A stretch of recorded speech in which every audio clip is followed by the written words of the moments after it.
We're live in... Does we get time? I want you to count down from 5 in Spanish.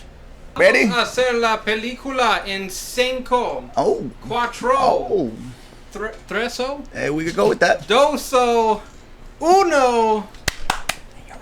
Welcome back to the WatchTower podcast, film reviewing podcast of the Tower Cast. Start it again. Start it out. Welcome back to the WatchTower podcast. You got it. The Watching Tower.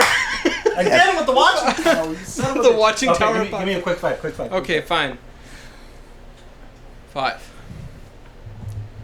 4. They usually don't say the 1. They usually 3. Just like Wayne's World. 2. And go. He said go. I can't do it. Oh, okay, fine. 5, 4, 3, 2.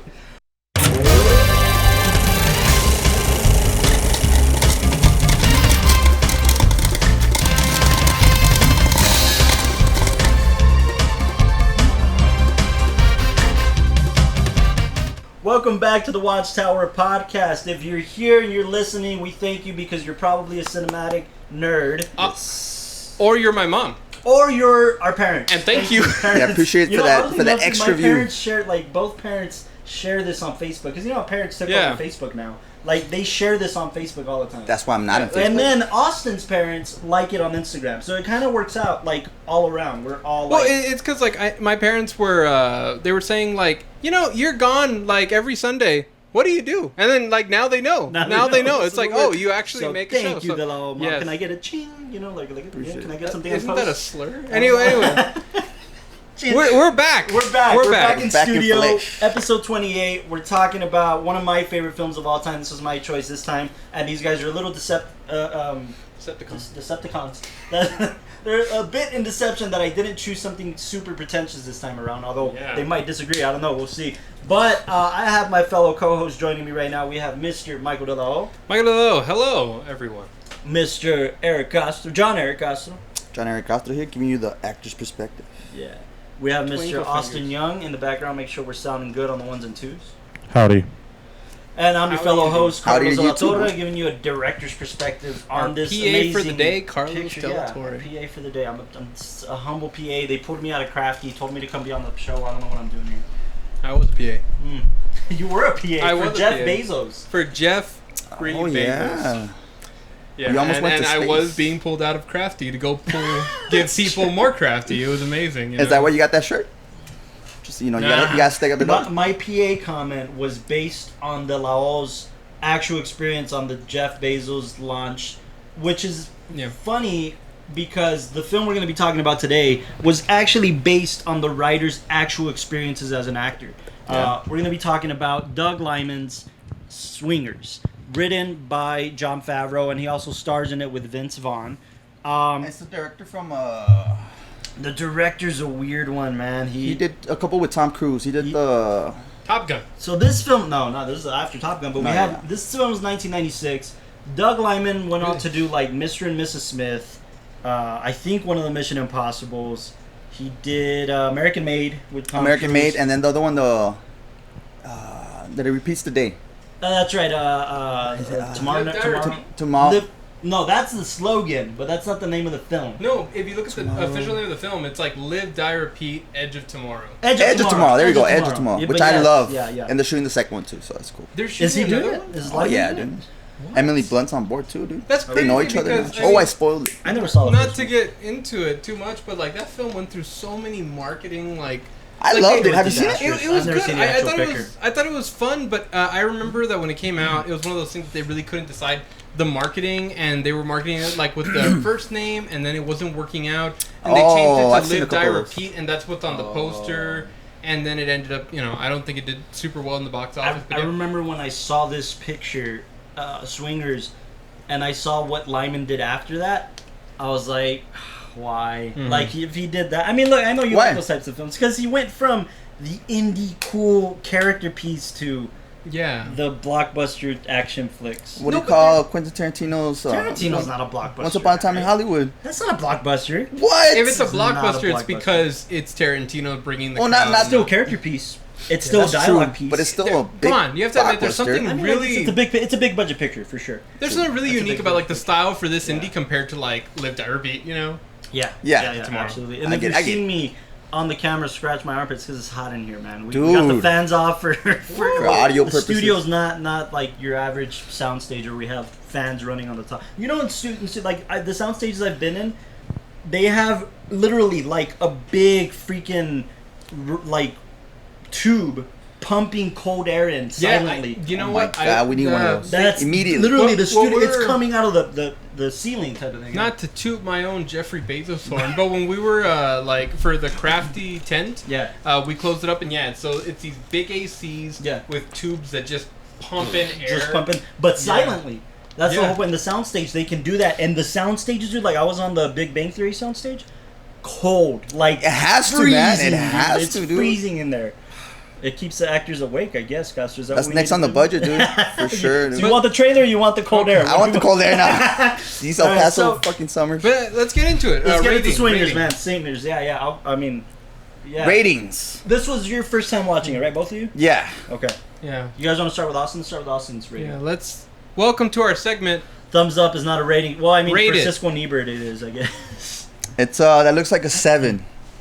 Oh, it's like a sideways 7. I get it. Yeah. He's giving it a 1, dude. He's just giving it that thumbs up 1, dude. Because he's got 2 thumbs. He's only using 1. 2. It gets a cold 2. It's a... I like the more thumbs yet. It's really just not doing well in theater. No, what would you give it, though? He's thinking about it. We're going to paint the scene right now, Austin. He keeps putting and now a word from our sponsors. An 8.7. Anchor. 8.7. Wow. That's pretty low. Because I think... you think it's low? Well, I'm going to give you my M. Night Shyamalan twist. I give it a 7. I'll just play. No. I like how the only person you surprised was yourself. It was a twist for you. 8.7. No. I'll give it... No, I really do give it a flat 9. Flat 9. Oh, that's a word. Getting revenge. Getting revenge. 9. No plump. A flat 9. It's not plump. It's flat. No, because it's your typical, hanging out with the boys. Right. The story is your typical guy, Definitely lots of that. Yeah. Yeah, and I see it kind of like a pre-Drew Apatow, where it's like the male bonding type of. Judd Apatow. Yeah. Okay, that's interesting. But I kind of like it, man. The most thing I like about this film is the quotes, the memorable quotes. Absolutely. It's just. I gotta know your favorites right now. There's so money, baby. Yeah. That's the thing. There's money. So money. You know what? I watching the film, like when it began, and we were just kind of jumping into it because the film kind of like already hits in mid dialogue between Jon Favreau and the other guy. With the music. Vince Vaughn. No, not Vince Vaughn. It's Rob Livingston. Rob Livingston. Goofy.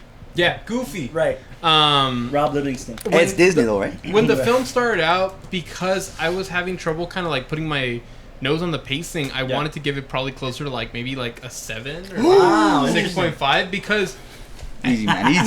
No, because I'll say this, it didn't feel organized, and I didn't know why it was jumbling itself. Like the story? I'll be honest. At first. In the like structure of it, I didn't know why they weren't establishing more. Like it felt like too much wasn't being set up in the world, and then as it went on, and like I guess they like looped back around at the very end, and they kind of like tied this little bow in it. Then the package felt perfect, and I'll give it like a 9. Whoa! I'll give it like an 8.9 That's an or a 9. Twist. I'll say it's there. Maybe 8.9 because I think 9's probably like reserved. So yeah, it's nice. What did you think about the story though? I think the story was the one that was lacking. It's more of the chemistry. I think the story's the best thing it has going for it. It's the chemistry of the characters, not so much the story. The story is just they're trying to get this guy out. No. But that's not the story. The story is about how he goes from obsessing over this breakup to not remembering the girl anymore. Yeah, it works beautiful for sure, but it was just more of that's the arc. You know me. I guess I was looking at the characters, and I like the chemistry. That I think the chemistry made the film for sure. But but the story is why I love this film so much. But yeah, because I like again, where I felt the story was lacking, I realized later on like that was how it builds the environment and shows his development, like trying to break away. Because I mean. But we could. Everybody knows that he's like at the very beginning, it establishes that he's really broken up about this. Yeah. And then later on establishes that it's been 6 months. He just hasn't been able to bounce back from it. And then you're seeing the people that he interacts with, and then it's also like, you know, like they're giving him the worst advice, and he really can't break out of that shell, right. and he can't find his confidence, and then, you know, like... who do you listen to, right? In a situation like that, who do you listen to? Yeah, like... Oh, that's what I want to bring. Who do you think was the actual, you know, the good friend? Oh, it's that guy at the beginning. Ron, right? Yeah. Ron Livingston was the better friend, but the better friend. Oddly enough, they wrote a scene in the film... But Jon Favreau gives him some good advice, too. Vince Vaughn. Not Vince Vaughn. What? You said Jon Favreau gives Jon Favreau good advice? No. Oh shit! Yeah. Yeah. No, but I think Vince Vaughn. They set up a scene. I mean, Vince Vaughn. Him and Jon Favreau are best friends. Right. They literally they were writing together basically for this character. The story of how they made this film is incredible. But Vince Vaughn, they wanted him to be the friend he was until the scene with the character with the gun, right? The friend with the gun, when they have that whole Cholo interaction. You guys seen Boys in the Hood? When you right, get shot yeah. now? That whole scene, when Favreau's character like pushes him after that character gets pissed off and tells him, "You're not over this girl, man. You're obsessing." And when Vaughn pushes him, like, "Get the hell out of your mouth." They established that scene so that Vaughn isn't just like the asshole friend, so that he's the guy defending him. Hey, come on, man.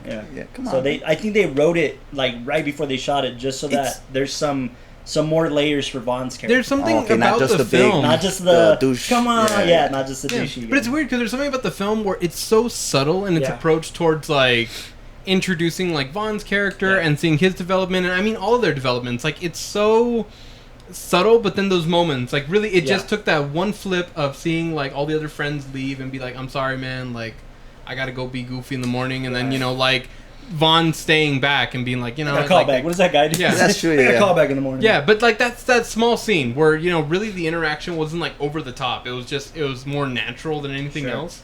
But then it solidifies like Vaughn's character and solidifies where everybody's feeling. I have an 8.7, right?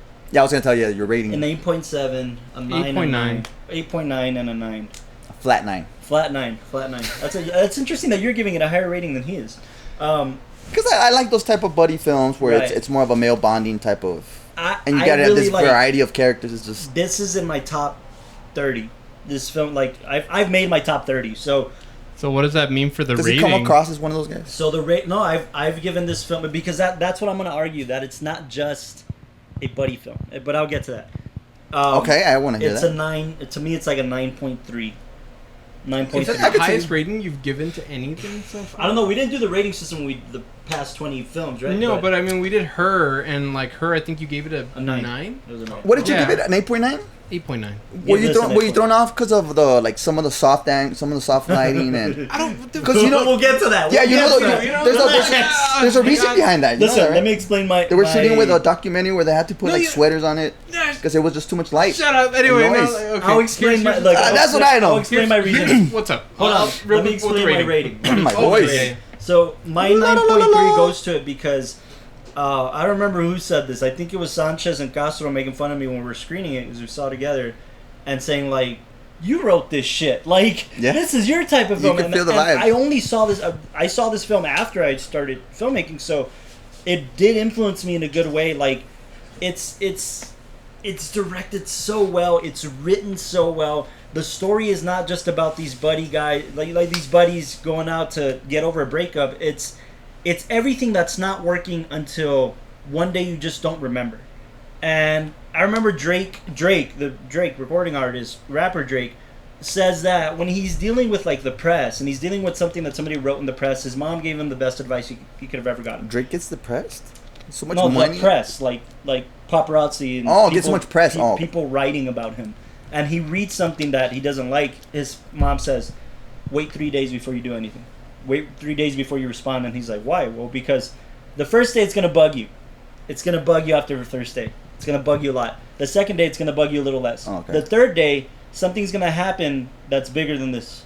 And they're not even going to remember anymore. Whoa, which is very true. And you're not going to remember anymore. It's not going to bother you anymore. It's already in the past. So the 3-day rule. I kind of connect that to this in the sense that like when you're going through a breakup, I don't know about you guys, there's never a single moment where you're like, this is what made me get over her. Oh no! It's always like one day you wake up and you're like, oh shit, I'm feeling pretty good today. That's it. I haven't thought about it in a while. I haven't thought about it in a while, and he says that in the film. Yeah. He's like, you notice I didn't mention her once today. Yeah. You know, so like it's that those moments that it's like, oh cool, it's every friend is trying to prescribe him a healing, and none of it's working because none of it works. Everybody works differently. And then when he meets the Heather Graham character, it's not the moment, but that moment is the cherry on top, where he's already forgotten about her, he's already kind of moved on, and then suddenly he meets the perfect girl, and it's like, oh, like, how much better does it get? So to me, the arc, the story, sure, the fun scenes are, obviously, they go to Vegas, they have these LA nightclub scenes, but the arc is Favreau's character going through the motions of closure, getting to the biggest key scene in the film, which when he gets the call from the ex and has to make a decision. Yeah. It's just so much of an arc. It's just so much of an arc. Oh my god! Because he still wants to answer her, like, "Hey, how you been? Let me just get rid of this real quick." But somehow the Heather Graham character has become more important in his head now. Yeah. That unforgettable night of dancing and talking was bigger for him than this whole relationship he was obsessing about. Like it's just so much. And then, that's a good story. That's why the 9.3 for me is justified. But again, we were talking about this last week. 9.3 for me is a 9.3 for me, right? People might see this and be like, oh. I give it the flat 9 just because it captures that vibe of the 90s scene of an actor trying to get, trying to... It's an actor film. That's why I thought you'd connect with it a lot. That's why I kind of liked it. It was just... The story just kind of like, I could see it, he's going to get over her. To give you a little background. The way you kind of... The describe layers, it as... The layers, right? But to give you guys a little background, Jon Favreau...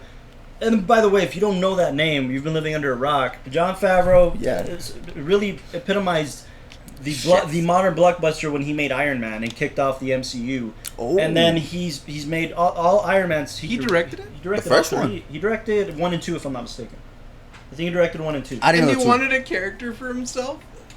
Happy. Yeah, he's happy. He's happy. And obviously all the Spider-Man films, he's happy too. Oh my god, I never thought about the fact that... Dude, you're gonna have to answer that now.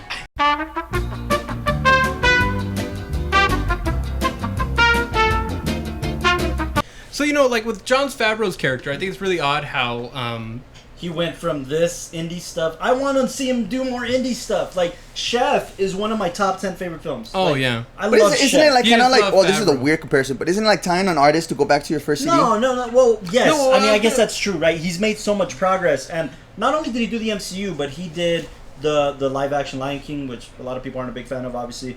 The Jungle Book, which he knows how to handle a budget. He knows how to handle a budget. I mean, that's one of the things that I imagine is the biggest challenge. Him, obviously, but he's not acting. He's directing. He's writing. Couples Retreat, he was funny. That's true. Couples Retreat was fun. He was funny too. An interesting story about that one. He had just come off, I think, the Iron Man films, and he was getting ready to do, I think, Chef. And somebody, I don't know if it was Vince Vaughn, because he co-wrote look at that. with Vince Vaughn. He co-wrote that film. And they both come out, yeah. And somebody told him, he was like, I just did this, I don't know if it was Couples Retreat or the other one where he's like the asshole husband. I Love You, Man. I Love You, Man, yeah. I Love You, Man?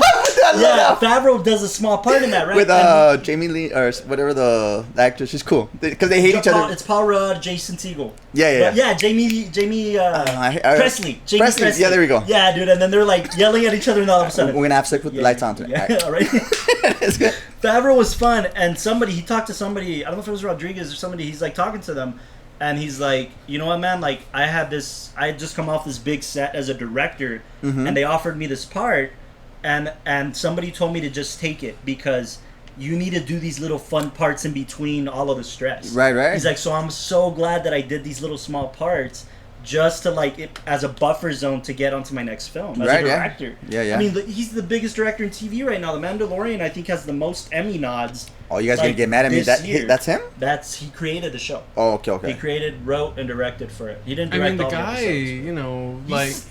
It's really amazing what he's done. Yeah. Well, we kind of see that how they make this film, because they had to write it as a play so it could get sold. Yes. So the interesting you can see this way back. He wrote this film. And him and Vince had to based on the experiences that he had when he first moved to Hollywood. And he had just gotten out of a serious relationship. He had a bad breakup. Yeah. And some of the conversations, like the conversation about the bear with the claws. Oh, okay. He says that verbatim, Vince Vaughn told him that. I can verbatim. Verbatim. Yes. That's why he wrote it into the script. There's a lot of moments like that where like the Ron Livingston character was actually his friend, like trying to get him out of that depression. So like he wrote all of that as personal experiences when he first got to Hollywood. He has one of the best lines. Like, I'll get back to that one. And a lot of studios, Doug Liman signed on and was like, I want to fucking do this picture. A lot of studios wanted the script without them attached because they were nobodies. Typical. They were nobodies. Yeah, right? typical. They were, you know, typical Rocky. This was before their careers blew up. I mean, think about it. Vaughn blew up after Jurassic Park. That was when he started kind of blowing up.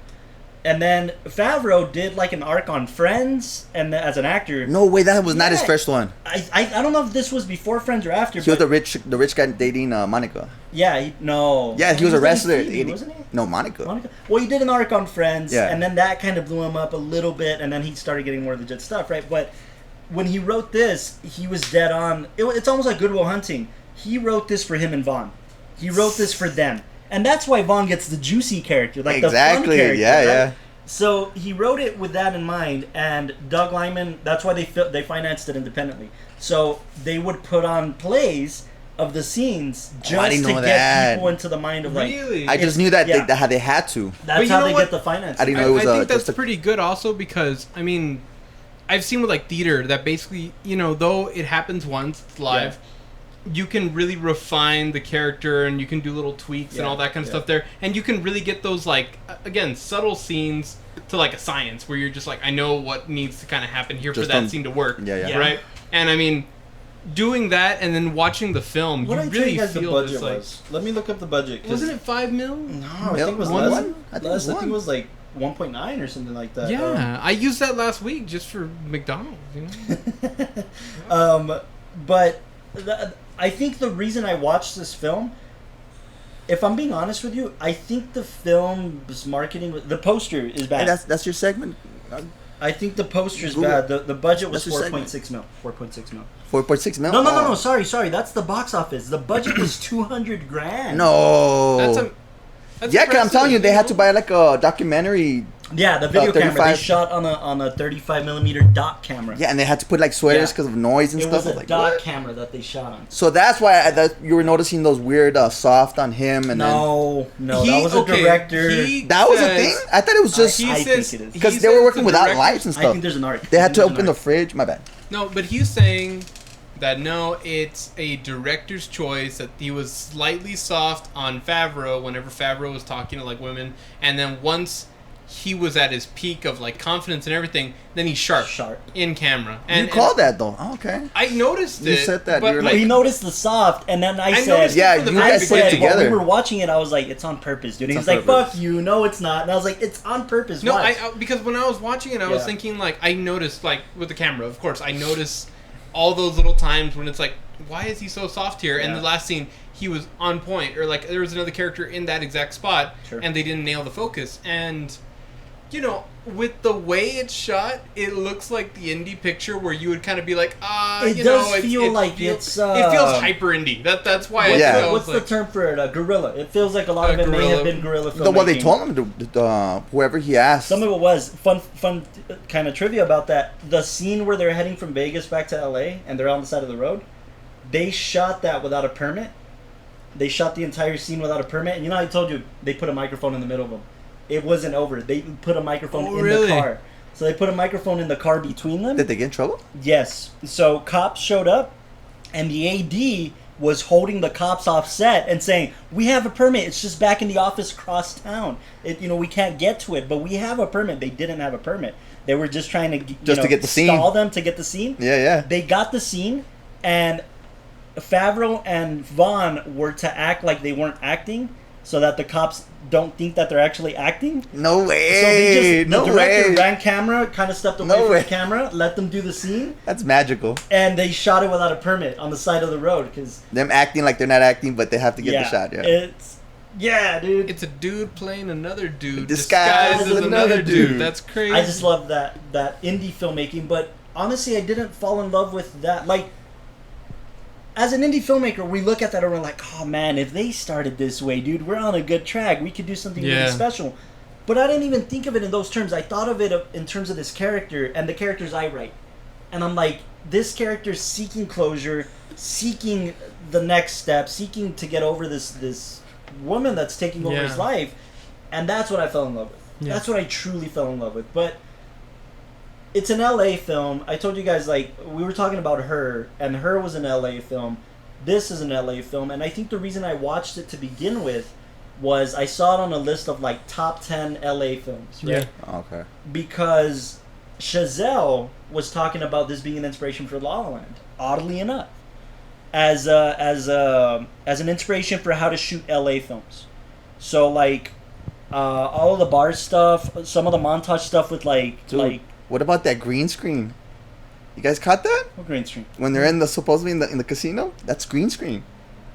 No, it's not. No, they showed some of it. Google it. I was doing a lot of Google searches. Yeah, that scene, you could see it. You could definitely see it. It's just them talking or whatever, and then they walk away. No. Really? From what I heard, I saw it in a lot of... From what I heard, or from what I read that they're shooting... The exterior is the Stardust Hotel, the Stardust Casino, but they're shooting interior at Fremont. Oh, okay. Yeah, the interior, yeah. I read when that. Inside. I read that that's the shot, but I didn't know there was a green screen. In fact, so much so that Vince Vaughn's parents made a cameo in the film. Who? They're the one. Don't tell me it's the older lady who won the money. That's no the mom. way. That's the mom. That's his mom. Nah, that's and so the cool. dad is the lucky winner at the rich table. Really? Yeah. That's Vaughn's dad, and then the mom is the lucky winner at the poor table or whatever, right? You know what? That's so great because I feel like, if you were trying to direct your mom's, just be like you if you won 5,000. Yeah. And then it's like, oh my god, it works. What? Marty does it, man. Free breakfast. Marty's mom is in most of his early films. We gotta talk about that too, man. Oh yeah. Where it's also it's also a line too where who says it? Everybody steals from everybody. Yeah. Who says that? In this film? Yeah. Vaughn, I think. Vaughn, because they do the whole. By the way, wonder. We skip past it. That line about the bear and the bunny was a real dialogue. That's true. It was a real line that he said to Favreau, like, "You're a bear, man. You're a fucking bear. You got this little bunny, and you how do I kill the bunny? And you just when you have these paws." Rather than the backup friend. Yeah, you're a bear, man. You're so money and you don't even know it, baby. That's what I keep telling him. By the way, since we saw this film 2 nights ago, and we've been saying that to each other ever since. That's so money, baby. That's money, baby. All money, baby. That's the only 2 words we've been saying to each other. That's money. But yeah, no, these were actual conversations he was having, which is probably why they feel so real. Yeah. By the way, a ton of stuff they did. The car that they drive to Vegas and stuff, that's Favreau's car. They just had it for the film, right? The apartment, that was Favreau's actual apartment that he was living in while they shot the film. The pizza guy. That's why the budget's $200,000, man. They just stripped it down to the bare bones. I love that scene when he goes for the pizza guy. Hey, let him in. Let him in. Is he cute? Is he clean? Oh my god. Is he cute? Yeah, that was a good scene. But yeah, dude, a lot of the stuff they just recycled that way. People who know that probably world, their console, right? Just yeah, right. If you think about some of the LA films, think about the montage scene in La La Land where you see or Once Upon a Time in Hollywood, you see the montage stuff of the signs lighting up in LA. That's classic. Yeah, that's what swingers did in a lot of those transitional shots, but not the glamour. It's what actors are going through when they can't get work. Exactly. It's how they're living. It's eating at the diner. Even Eric Sanchez was like, who eats at places like this? When they're eating in the diner in the convenience store. Yeah. It's like a struggling actor in LA. Yeah. In a fucking diner that's just, dude. Or what is it? The clubs or bars they go to, or they have Sinatra nights, and it's these 2 random singers that just. But it's there's a term for it, and I know you know it. It's hood rich, right? When you're hood rich, it's or when you're ghetto fabulous or you're ghetto rich, you go into these. You know the spots. And they know you, and they reserve a table for you. These guys had a table reserved for them, right? That's true. So it's oh man, I haven't made it yet, but because I made connections in LA thus far, hood rich. I'm a hood rich. I got some connections, man. Right? Let's talk about the cinematography. We talked a little bit about it, but there's a lot of shots that they stole from and with good fun that I want to talk about. Oh, okay. Well, you're referring to the what is it? The Goodfellas scene. The Goodfellas, Reservoir Dogs. They even had the posters there in the back just to kind of say. Which other one? They had a couple of shots from Pulp Fiction?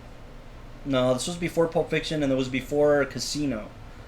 Because I thought a lot of the Vegas stuff may have been... It was now before 96? Because it wasn't Casino. Casino was 97. No way. Yeah, Casino was 97. I thought it was like 93. Goodfellas was 95. That's what I'm... So Goodfellas, then Casino came after, and then Reservoir Dogs, Pulp Fiction, I think was like 97 too. Oh, okay. Yeah, so I think these shots are, number one, iconic, and that's the point, right? So like, there's a scene where they're getting a drink before they head to the bar, and it's the Reservoir Dogs opening scene where they're sitting around the table, the camera's revolving around them entirely, and they're talking about cinema, and they're talking about Goodfellas, and they're talking about these scenes, and like, how do you, like, Tarantino steals from Goodfellas, man. Tarantino steals everything from Scorsese. We've had these conversations too. And dude, I swear, I'm not bullshitting, I forgot that conversation was in there. Oh really? Like, when I remember Swingers, I remember Favreau is broken up, and then Favreau doesn't want to talk to the ex anymore. Well, you remember the part that, like, that arc. That impacted me, yeah. That I remember that, so I totally forgot about... I swear, these guys think I do it on purpose, man. It just intertwines in all the films I love, right? But I forgot that they have a whole conversation on Tarantino and Scorsese, and then not only that, but they emulate the best scene in Reservoir Dogs, and then the oneer in Goodfellas when they're trying to get into the club and then in the kitchen. Yeah, that's so cool, dude. Dude. And they pulled it off too. I remember Favreau talked to Kevin Smith about that on a show once, and he's like, yeah, man, we were shamelessly like paying homage to our heroes. Yeah, homage, yeah, homage. And Tarantino was a big hero of theirs because of the indie scene. Reservoir Dogs was $1 million, independently financed, went to Sundance and won, and that's how Tarantino became Tarantino. You know, this movie kind of not bombed, but it didn't really. It did well. It did well when it got into TV, and it had those. No, on the $200,000 budget, this film did almost $5 million at the box office. Well, but it wasn't really recognized. No, I mean it's a niche. It's a niche kind of market, right? It's a niche kind of like. It made money, but I mean, it didn't spend a lot of money, so it didn't have to like. That's a good way to put it, but I'm not saying it was like a box office hit. No, I mean, absolutely. It wasn't like Reservoir Dogs. Exactly. Yeah. No, yeah. But it's not that market either. I mean, that's a market. Well, that's your typical cult classic, right? That they don't hit at first, but I mean, I guess Pulp Fiction did. Yeah, but I think Swingers, it holds a special place in people's hearts who like love this type of film. Exactly. Right? Like, that's why it's so. The marketing is so bad. The marketing was trying to market the film like a Vegas film, like a Vegas buddy film. And that's what I would get from it. And that's what I thought I was getting until I saw the film, and then I'm like, oh shit, it's because the Vegas part only lasts for like the first maybe 15 minutes. Oh, but it's got the best scenes when they're hooking up with both in the girls. Trailer. Oh my god. And you think they're kissing, and Vince Vaughn is just sitting there with the pillow or whatever, the towel. It's like, oh my god, how bad can you get? No, that whole like montage, just them being in Vegas and going to like the Vegas experience was just amazing. Especially them like going to like the high rollers table and then just like only getting like 3 chips. I can't spend more than $300, man. Oh man, I can feel that. What did he tell him? He's like, nah, you just gotta go for it. And they're both arguing while everyone's already. What does he say? He's like, when you always double down. You always double down on the 16th. I can't do it, man. We're doubling down. No words. That back and forth is so funny. Is that where you met Heather Graham or the first one? Don't worry, he calls and then he leaves another message. Was that girl? Oh my god. The first girl that he calls.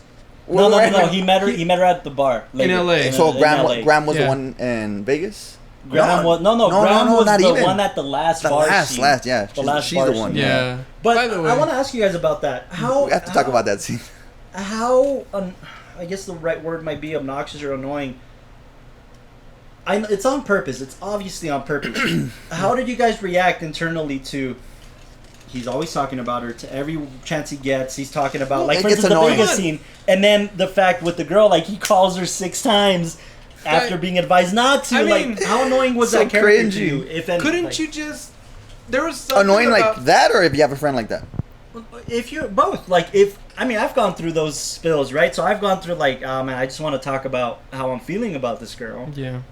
Especially when you're going through a breakup, you want to feel understood. You want to feel like somebody's connecting. I'm cool with it the first couple of months, but with them 6 months, it's been 6 months. So it gets annoying. I felt like this one hit it for us that we've had guy friends where we go through that exact same thing. You get that one buddy, and you're just like, dude, you just gotta bounce back. And it's the dynamic. There's always the one friend who's way too supportive that it doesn't matter if it's 6 months.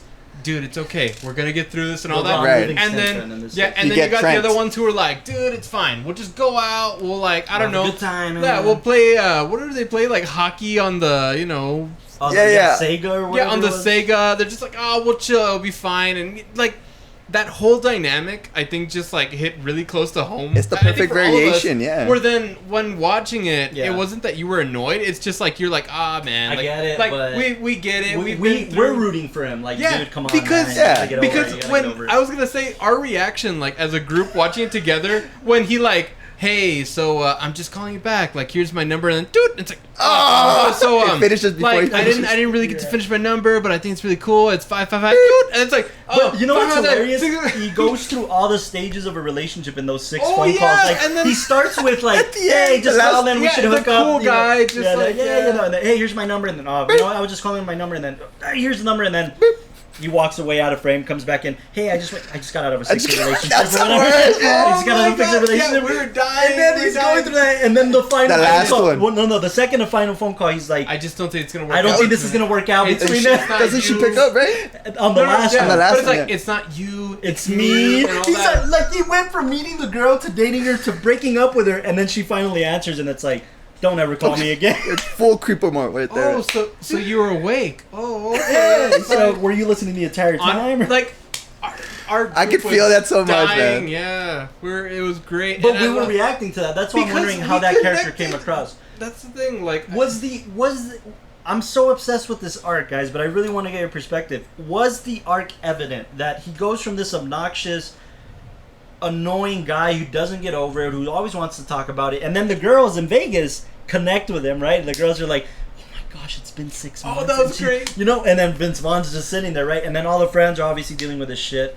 And then he goes through the arc, and then he gets over it, and then he has the most amazing time with Heather Graham's character. Like, how did his character, Jon Favreau's character by himself, I guess as a guy and as a filmmaker, how does he come across to you? How does he... But I think it fit him perfect for this character where he's a little bit quirky in the beginning, where he's scared of talking to the girls, and then finally towards Heather Graham, it's just like, I'm going all in. Yeah. But what do you mean, like... Yeah, I'm just wondering, like, did he... Because he's obviously obnoxious in a lot of moments. The beginning of the film, for sure, dude. I've had friends like that. Did you give a shit, is what I'm saying. Like, did he make you give a shit in the end?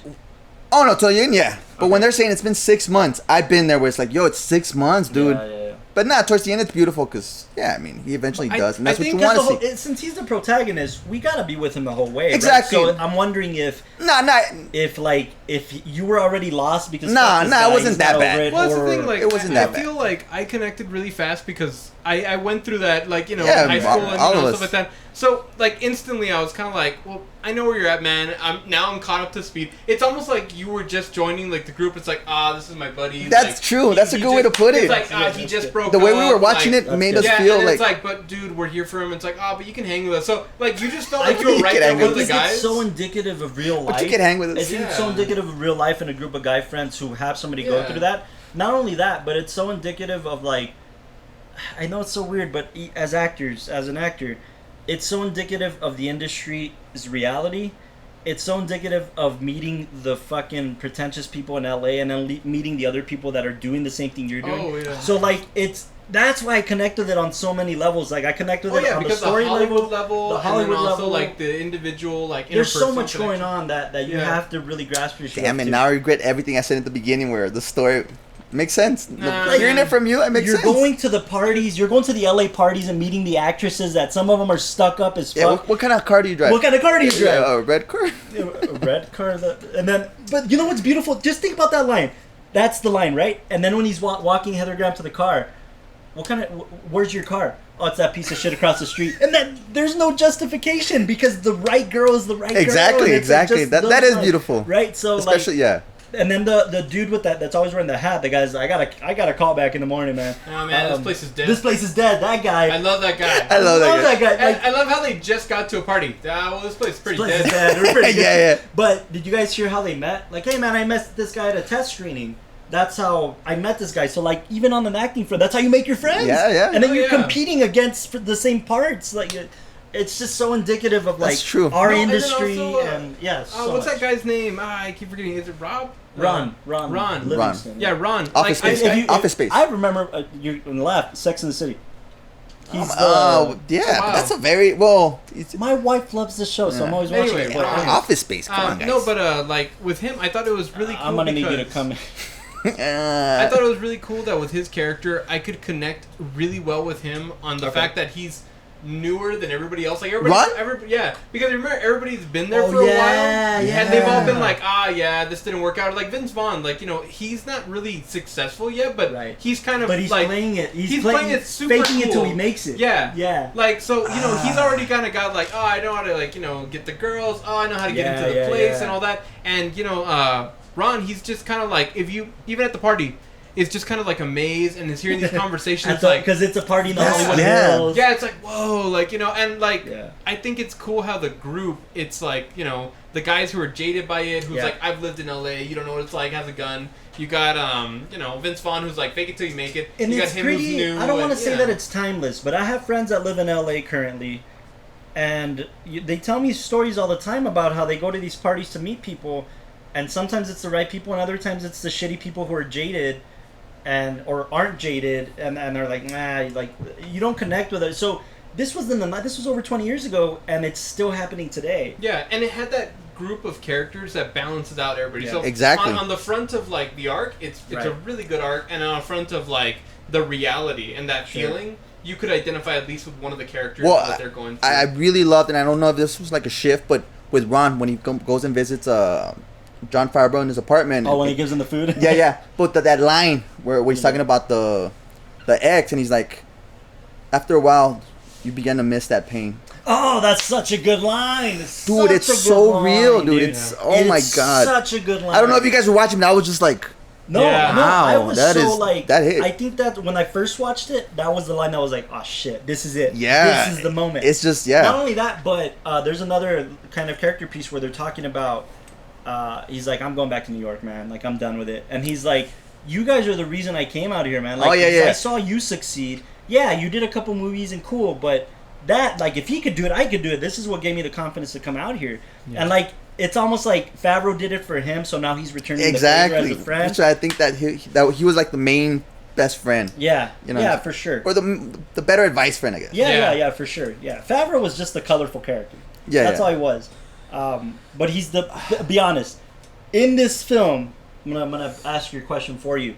What's the role you'd want to play? Oh, Trent, dude. Trent. I know it annoys a lot of people, but you have to have that character in a film, right? The guy that's you can't have the perfect advice guy. I mean, you gotta go out with the girls, get whichever one, get over her. Right. I just think especially the scene where they're eating at that diner and he gets up and he starts dancing. I've always wanted to do something like that. So his character for sure.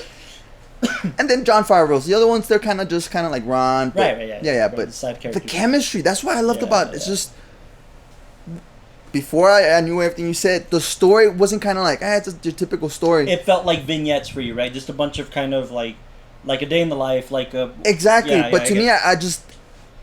It's perfection when you get the chemistry going. Right. Yeah. And that's when you're like, any lighting, the camera, don't worry about that. What's the... And they had the perfect... How would you rate these performances? How would you, like...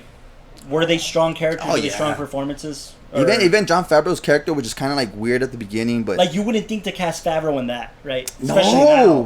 Especially now. Vince for sure, but not Jon, that's true. Yeah. Like, you would have picked... I guess that's what makes it work. I mean, who was big in the 90s that did these indie parts? You'd pick I don't know, like Harvey Keitel maybe? Well, not somebody younger, right? But you'd pick somebody... Yeah, somebody a little bit more... Because to me, Jon Favreau's always been that big, tough guy. Dude, right? Yeah. But, like, he played football in high school or something. Right. But, so for this... I think we're all just... Who would you cast? I mean, I would cast some... I just remember we were all, like, marveling, like... Damn, he's skinny. like a My Jason bad, Vince, Bateman. But like a Jason Bateman. Yeah, there we or go. Like dude, I had him at the top of my... But no, I know, I get what you're saying. I mean, anyways, Favreau's perfect, but... I play Trent for sure. You play Trent. Yeah, man. I've always wanted... I hope one of these days you write something like that for me. Okay. Where you got me dancing on top of... To be fair, the first film you ever did for me, that was your role. I thought that was my first film, dude. Sun City Lights, you played the friend that was like get out of town, man. Come over here. We'll go to the bars. We'll go to the blue scene. You played the Trent role. Yeah, I mean, it wasn't. It was 1,000 times more than that. Yeah, it wasn't developed, obviously, but I love those characters. Yeah. If you guys don't know anything about me, I love those characters. Yeah. You gotta have that wild card. Wild card. That's the actor's character. That's what I'm saying. Like, that's why Vaughn played that character. That's why he wanted that character for sure. Yeah. And I'm sure like it was like a Good Will Hunting thing. He sat with Favreau, read drafts, and said, "Nah, man, Trent should be this, or maybe feed him this line." Because I would do the Jon Favreau character for sure. Yeah. But if I had to choose, you could do that. Like I attest to that. You could do the Jon Favreau character. Yeah, I don't know. Yeah, I have the confidence. You would want the Trent character. Yeah, I want something just that wild card. Wild. So on a scale from 1 to 10, the ensemble cast 10. 10. Chemistry. Okay, chemistry. Characters, acting. Now Favreau as the protagonist. What do you give him? No, he's good. I'm telling you, like, as a friend, he got annoying, but as the character, it fit beautifully through the story. For the whole part. Yeah, because you have to be that guy at the beginning where it's like, he just can't get over it. Yeah. It's a little too much. And then at the end, it fits perfect when he skips the phone call. Yeah. Cinematography. We won't talk about the shots that we talked about, but what would you give this for cinematography? How would you feel dude, about don't sugarcoat this. Yeah, it's like honestly, I'll say it's like a 7 or 6. Were you trying to be more forgiving? Because it's an indie film. I know what that's like. I know honestly, what type of shots you were being forgiving. You have to. I feel like because this wasn't the kindergarten teacher. This wasn't her. This wasn't like it proves the fact that with the camera, as long as you have a really solid story, ensemble cast, good chemistry. That the monkey could run. A monkey could run the camera. Yeah. Like I mean, you need some selected shots. Like a monkey to do your job. Oh God! You have some shots that it was really cool and innovative. Like I really like that shot where they're all pulling in at the same time with their cars. And that's a good shot. And the amount of confidence that shows in them, the amount of setting the tone for what they think they are, which are the big ooh, I like high rollers, like they feel like the high rollers. Yeah, even though one of them has a headlight off and stuff. Yeah, that's great. I love those shots because it was something that didn't need to be complicated, but really set the tone in the scene. Right. Yeah. I feel like it's something that a lot of indie people can kind of do. And they can learn from, and it's doing what you can, what you have. Right. Like you said, it's a documentary camera, so obviously it's not able to give you this very cinematic look that we're used to seeing today. But they did the best they could, and then also they even did some slow-mo shots that were a bit janky, like you saw them, they kind of fluttered really and all that. janky, Which one? The reservoir dogs. Yeah, the reservoir. Yeah, I got that one. I think even the intro, there was a slow-mo scene, and you see it's kind of stuttery, and you could see what they were going for, even if they didn't have it. I mean, there's something about having a really good story and the innovation of trying whatever works to get get it filmed in a way that's at least pleasing. And I mean, they did that. And then also, props for them having a good cinematographer eye for what the actual LA scene looks like. Right. And how they nailed it. That must have been somebody who lived there. Because it's one of those things that when you watch it, hopefully they see when they watch our films, is that you see a love for that city where that's what we see. We see being at the diner, the place in the back where it's just kind of you could buy a candy or snack at the gas station.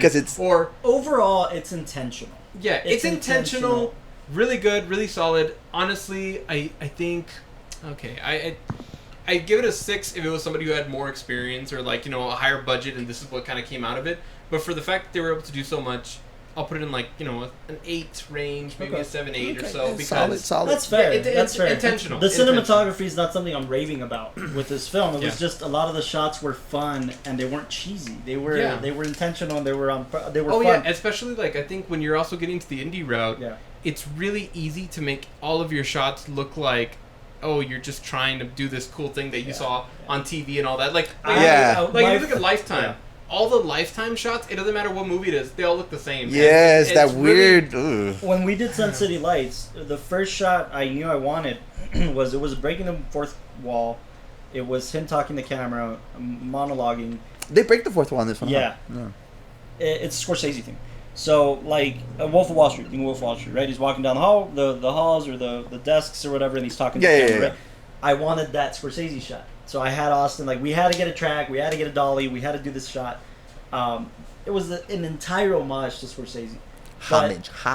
But, when I say homage, this is homage. But that's what I mean with this one. It wasn't doing that for the sake of doing it. It was almost making fun of it. Like, it was almost like, we're gonna pay homage, but we're gonna be quirky and like cheeky and just throw this in there.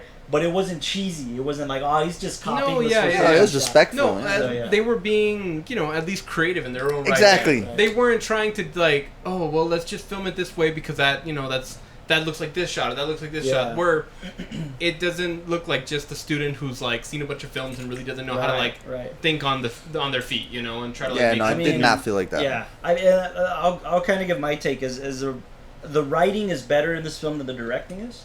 The writing is so much better than the actual directing is, but this is the type of film like that made me feel like, oh, wait, I can do this. Yeah. Her was like. Oh, an epitome film. If I could make a film, I'd want to make something like this. But this was like, man, I could do this. Yeah, and like, there's something nice about like good indie films. Like, I mean, but still competitive. Still like, we rated this really high. It's not like an indie film like, like Sharknado. Right. Where it's kind of like, oh, they just made it with whatever they could and all that because, and you're like, oh, that's great, but it's not. It's not a solid film that you're hoping that's your final product. Yeah. This is I think this is a really solid start. Yeah, really well developed as far as like ensemble, the writing, even the camera work. Again, intentional, like a lot of good pieces. It's inspiring, man. Like more than anything, it's inspiring. Like I love the dialogue in this. Love the dialogue, love the character arc, love everything about this film. But it wasn't like, it's inspiring as a filmmaker because chances are Vaughn and Favreau weren't getting parts. So they wrote their own. Yeah. They made their own film. That's what Good Will Hunting was. It was Affleck and Damon doing, man, we're not really getting casted in the parts we want. Why don't we make the film we want?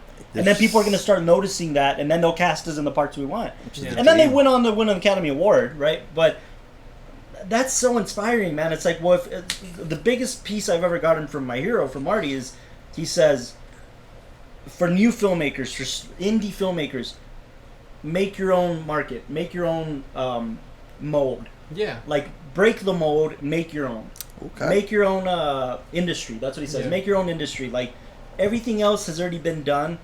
And if it's not working for you, the mold that currently exists, break it and make something different. Make your own thing. Beautiful. So, I think that's what this film does. It's, let me ask you this. Yeah.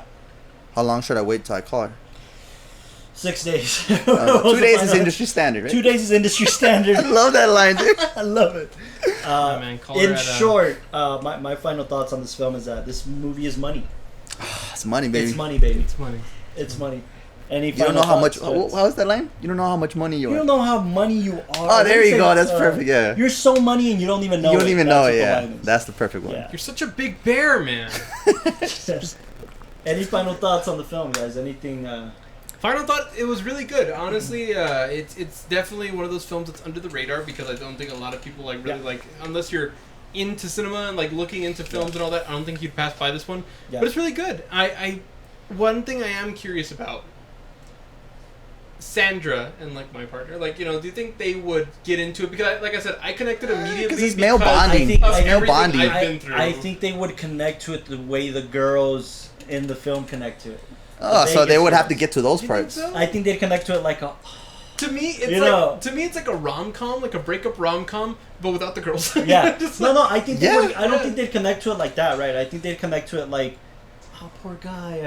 I hope she calls him or whatever. I think they'd connect on that. Oh, I love that scene. Yeah. we didn't talk about it, but just like where, at first everybody looks disappointed. It's like, that's so sweet. Like, and then he said, I just want her to be happy. I just want her to be happy. Exactly. I think they'd connect to it on that front. You think so? Yeah. What about your girl, Castro? My girl. Oh, you should future call girl her. out there. Yeah, what's up? You should call Nikki. Which? Oh, okay. No, to me, Do you want to ask her? No, to me, I guess it's when I started doing this, I'm a big firm believer that if you have a good script and you got good chemistry, you don't need the lighting, you don't need a good camera. Right. If you're just able to pitch something like that to a big studio, you never know what could happen, and that this film perfectly does that. Yeah. It's that's just a good point. Yeah. But I'll tie this episode up with a final piece of trivia. You know how we hear the Jaws music Oh yeah. And, what about the music too? Oh, the music, the soundtrack. Oh, was The beginning scene tells you so insanely much. Amazing. Yeah. Oh, The dude. soundtrack was great, and on a $200,000 budget. That's insane. weird. So for Jaws. What were you gonna say? Yeah, my bad. What were you gonna say? It's money, baby. It's Ooh. money, baby. It's money, baby. Our producer has confirmed it that it's money. Hey, Ma! Quick question: if you don't want to like go into like depth, was the editing money? Oh, It was money. The editing was money. Go watch it on HBO. Go watch it on HBO. Okay. I was gonna say the Jaws music. They had to get clearance to use it, so they reached out to Spielberg's company, right, and they said, "Hey, can we use the music for this scene?" Dun, dun, dun, dun, So Spielberg had to clear it, right? He watched the scenes and he watched the film, and it's because of Swingers that he got casted in The Lost World. Ooh, see? That's how he validated Vince Vaughn. He's like, No way. "Oh, okay, The I want this connections, guy." dude. Wow, I'm just saying. that's great. It's Spielberg opportunity, saw it man. and was like, "This is great, Vaughn. You want to play this role for me?" So just Yeah. a That's fun money. little- That's money, baby. That's money. It's a small world. It's on HBO Max right now. Go check out Swingers. Yeah. I just ordered a steelbook that didn't get here in time for me to show it to you guys. please. A But, must watch. It's one of those cult classics I'd like to keep alive. I'm telling everybody I know to, like, if you haven't seen this piece, it's a good buddy film. It's a good comedy. It's a good filmmaker romantic. film. It's a good filmmaker film. It's a good Hollywood piece. It's a good character piece. It's it's everything, man. It's everything in one. It's everything It's in a not, budget. like I said, it's everything in a top budget. 30. Everything on a budget, yeah. It's top 30 for me. It's not like my top 10 or anything like that, but I love this film so much. It's something I'll probably... I rewatch it every year at least. Like, I try to watch it every year just to... If it's on TV, I'll watch it. You know? Yeah, I mean, that's fair. That's fair. Good film. Good film. Good film. Good film. All right, guys. Next week is your turn? We're doing Cable Guy already? Oh, is No, that you know what? we're Let doing? me ask. This Cable Guy is such a unique. I don't think he's picked this choice yet. Yeah, I have but not. 'Cause Stay I have another one in tuned. mind. Yeah.